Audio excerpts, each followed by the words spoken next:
Hyundai Motor провела мировую онлайн-премьеру нового среднеразмерного кроссовера Ioniq 5.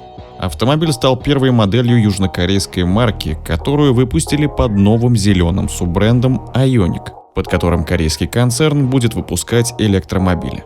Пока новый суббренд в свободное плавание не пустили. На кузове и колесах до сих пор красуются логотипы Hyundai. В будущем суббренд представит седан Ioniq 6 и большой кроссовер Ioniq 7.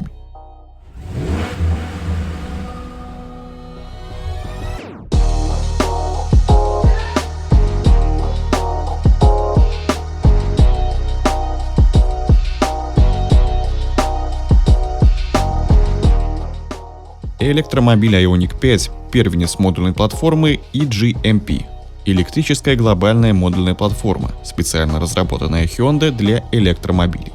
Она устроена типично для современных электрокаров. Тяговая батарея расположена под полом салона, а основной электромотор установлен на задней оси. Дополнительно можно заказать передний двигатель. Принципиально новая архитектура позволила создать кроссовер с уникальными пропорциями. И если визуально Ioniq 5 не тянет на кроссовер, а больше похож на хэтчбэк гольф-класса, то при озвучивании габаритов вы поймете, что перед вами полноценный кроссовер. Диаметр колес электромобиля 20 дюймов, а колесная база составляет солидные 3000 мм. Чтобы вы понимали, это на 100 мм больше, чем у трехрядного флагмана Hyundai Palisade. По длине 4635 мм и ширине 1890 мм Ioniq 5 сопоставим с новым Outlander. Про него на канале есть отдельный обзор. Посмотреть видео вы можете по подсказке в правом верхнем углу или в конце этого ролика. Шеф-дизайнер Hyundai Sang Yup Lee смог сохранить в серийном кроссовере решение концепта 45. Это прямоугольные пиксельные светодиодные фары и фонари, необычные рубленые формы кузова и сложные многоспицевые диски. Для дополнительного удобства с обеих сторон автомобиля установлены порты для зарядки. Капот модели, впервые в истории марки, растянут во всю ширину автомобиля. Таким образом минимизированы зазоры между панелями, плюс утопленные в кузов дверные ручки обеспечивают улучшенную аэродинамику. В целом, внешний облик подчинен концепции параметрической динамики, которая впервые была показана на новом Hyundai Tucson.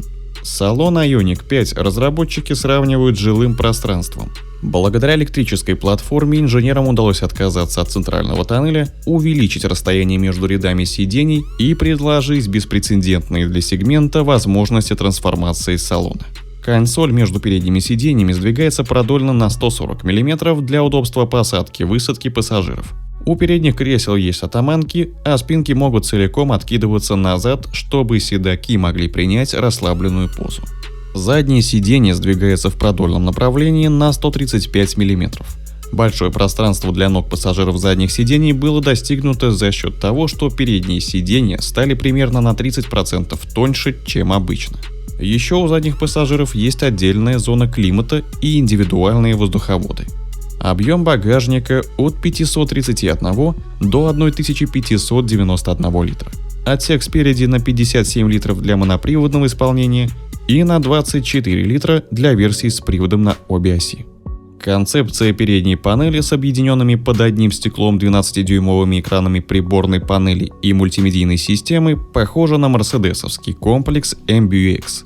Селектор трансмиссии расположен на рулевой колонке, а между передними сиденьями установлен бокс-подлокотник с двумя подстаканниками, которые в Hyundai называют Universal Island. На Ioniq 5 дебютировала проекционная система Hand-Up Display с функцией дополненной реальности. В отделке широко использовано вторсырье вроде переработанных пластиковых бутылок. Передние кресла могут иметь вентиляцию, а электрорегулировки кресел, россыпь USB-разъемов и розеток входят в стандартное оснащение. Камеры вместо зеркал – опция, которая будет доступна не на всех рынках. А еще за доплату в панорамную крышу может быть встроена солнечная батарея. Также в салоне есть бытовая розетка, к которой можно подключать внешние потребители мощностью до 3,6 кВт. Техническая начинка Ioniq 5 предлагает 4 варианта. Заднеприводный электромобиль оснащается электродвигателем на 170 сил 350 Нм или 218 сил и те же 350 Нм. Двухмоторные полноприводные электрокроссоверы могут развивать 235 лошадиных сил или 306 лошадиных сил при неизменном крутящем моменте в 605 Нм. Для базовой версии положена тяговая батарея емкостью 58 кВт-часов. Для топ-версии аккумулятор емкостью 72,6 кВт-часа. Самый быстрый 306-сильный Ioniq 5 способен разгоняться с места до 100 км в час за 5,2 секунды.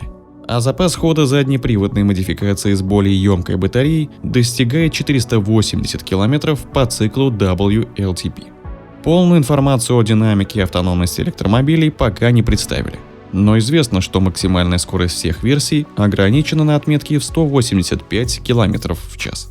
Еще одна особенность Ioniq 5 – это возможность использования зарядной инфраструктуры с напряжением как в 400, так и в 800 вольт.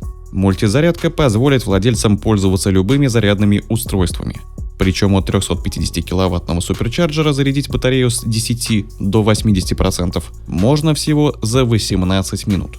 Еще одна фишка Ioniq 5 – это технология V2L, то есть автомобиль можно использовать для питания любых электрических устройств.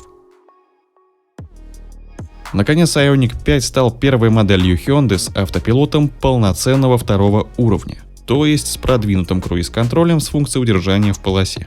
Также есть полный набор электронных ассистентов и камеры кругового обзора. Продажи нового Hyundai Ioniq 5 стартуют уже летом. Ну а в России первенец зеленого суббренда появится не раньше конца 2021 года. Как вы думаете, обречен ли на успех Hyundai Ioniq 5 в России? Или же продажи будут провальными? Напишите свое мнение в комментариях. Также не забывайте подписываться на канал, нажимать на колокольчик, чтобы не пропускать новые видео и быть в курсе последних событий автоиндустрии.